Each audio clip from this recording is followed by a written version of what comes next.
السلام علیکم ناظرین، ایک پل کی نصیحت میں آپ لوگوں کا ویلکم کرتی ہوں۔ حضرت عبداللہ ابن جعفر رضی اللہ تعالیٰ عنہ کہتے ہیں کہ رسول اکرم صلی اللہ علیہ وسلم نے ایک روز اپنے پیچھے مجھے سوار کیا اور مجھ سے ایک راز کی بات کہی جسے میں کسی کو بھی نہیں بتا سکتا۔ رسول اکرم صلی اللہ علیہ وسلم کو قضاء حاجت کے لیے کسی ٹیلے یا کھجور کے درخت کی آڑ میں چھپنا پسند تھا۔ چنانچہ آپ ایک انصاری کے باغ میں رفع حاجت کے لیے تشریف لے گئے۔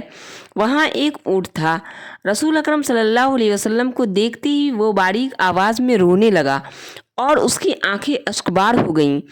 نبی کریم صلی اللہ علیہ وسلم اس کے پاس تشریف لے گئے اور اس کے کان کی پچھلی ہڈی پر ہاتھ پھیرا تو وہ خاموش ہو گیا۔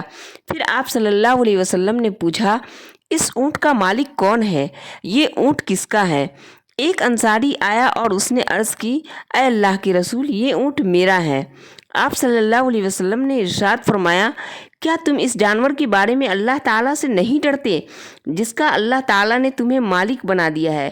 اس نے ابھی مجھ سے شکوہ کیا ہے کہ تم اس کو بھوکا رکھتے ہو، چارہ کم دیتے ہو اور کام زیادہ لے کر اسے بہت تھکا دیتے ہو۔ یہ سنن ابو داؤد کی روایت ہے، حدیث نمبر